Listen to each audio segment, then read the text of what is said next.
मेरे हिसाब से एचडीएफसी लाइफ पे ध्यान देना चाहिए। जो नंबर्स आए थे Hemant ji, Shail ji, I think were exceptional for the quarter gone bye.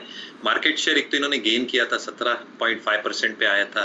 इनकी जो न्यू बिजनेस मार्जिन थी ये 25% के ऊपर निकल गई थी। जो प्रोटेक्शन शेयर है, जो इनके प्रोडक्ट्स होते हैं, individual protection had gone up to 9% और इनकी प्रोडक्ट मिक्स बहुत बैलेंस्ड है। दूसरा, I think in terms of the renewal premium itself 22% की ग्रोथ, सॉल्वेंसी रेशियोज जो क्राइटेरिया होता है इंश्योरेंस कंपनीज का वो 203% है और persistency ratios are also very very good. जो आउटलुक मैनेजमेंट ने दिया है वो और भी बेहतर है। और जैसे दिसंबर और मार्च आता है, आई थिंक टैक्स सेविंग्स के लिए जो हम इंश्योरेंस पॉलिसीज खरीदते हैं तो आई थिंक और भी तुल पकड़ेंगे in terms of policy growth which will add individual insurance premiums. मुझे लगता है एचडीएफसी लाइफ ये दिसंबर का सितारा होगा। क्लियर डिस्क्लेमर, एचडीएफसी लाइफ और गुजरात गैस हमने हमारे क्लाइंट्स को बताया होगा।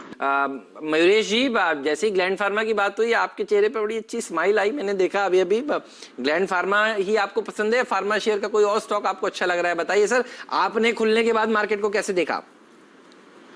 बढ़िया स्टॉक है, कोई दोहराए नहीं इसमें। और फार्मा एक डिफेंसिव प्ले भी हो सकता है, तो इसमें I think stocks like Cadila, Divi's lab, जहां पे I think potential CRAMS business की, और जो हम एक्सपेक्ट कर रहे हैं केपेक्स खत्म हुआ है, बैकवर्ड इंटीग्रेटेड ऑपरेशंस है, डेड बुक्स पे बिल्कुल नहीं है, तो ये सारे स्टॉक्स कर सकते हैं। बट हमारी स्विंग ट्रेडिंग टीम ने आई थिंक जो एक मोमेंटम कॉल हो सकता है शायद आज और कल के लिए, वो चूज किया है शिपिंग कॉर्पोरेशन ऑफ इंडिया। जैसे एक्टिविटीज अनलॉक हो रही है Hemant ji, globally and locally as well, I think जो रेट्स बढ़ रहे हैं शिपिंग के, वो क्रूड लाइनर्स के हो या हार्ड कमोडिटीज वाले हो, सुइज मैक्स, पैनामैक्सेस, यहाँ से आई थिंक तुल पकड़ेगी in terms of Q3 earnings. तो मुझे लगता है आई थिंक जो मेरी टीम ने कहा है, आई थिंक शिपिंग कॉर्पोरेशन बहुत बढ़िया लग रहा है। They are looking at a target of 60 rupees with a stop loss at 51.20। ये मैंने हमारे क्लाइंट्स को बताया। यूएसएल, यूबीएल, और एक्चुअली ये जो कॉल है ना, ये आज नीरज भाई ने शुरुआत की थी। एक बार दिखाइए उनकी 2020 की टीम। सुबह सुबह कह रहे थे कि मुझे लगता है लिकर शेयरों में तेजी देखने को मिलेगी, और लिकर स्टॉक्स, हालांकि उन्होंने कैश मार्केट के स्टॉक्स सुझाए थे, लेकिन ये थीम देखिए सुबह से उन्होंने गर्म कर रखी है। दिखाइए डायरेक्ट साहब, मेरे ख्याल में ग्लोबस, जीएम ब्रूवरी, इस तरह के स्टॉक्स इनकी टीम में थे। और देखिए लिकर स्टॉक्स में दरअसल आज तेजी देखने को मिल रही है।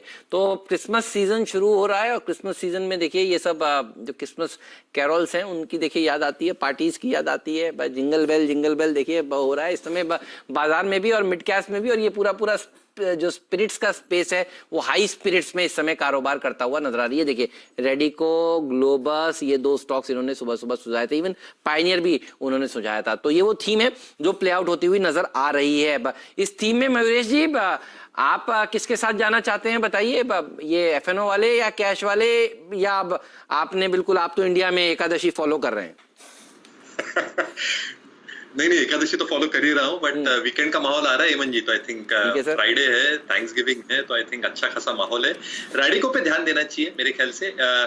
जो इसका प्रीमियमाइजेशन ग्रोथ हुआ है, स्पेशली व्हाइट स्पिरिट्स में ये कंपनी है, और इनकी जो आई थिंक स्कॉच वाली ये है liquor, I think that is catching up steam, जो रामपुर सिंगल मॉल्ट है। और जो बैलेंस शीट स्ट्रेंथ है, आई थिंक दैट बहुत ज्यादा बुक्स पे है नहीं। डिस्टिलरी ऑपरेशंस रन कर रही है, इसलिए इनपुट कॉस्ट कम होती है, पावर ऑपरेशंस है, इसलिए आई थिंक उनकी बिटा मार्जिन्स अच्छी खासी मेंटेन होती है। तो मुझे लगता है आई थिंक 460 465 एक थोड़ा रेजिस्टेंस है, मगर ये पार कर लेगा रैडिको तो जबरदस्त मोमेंटम पकड़े।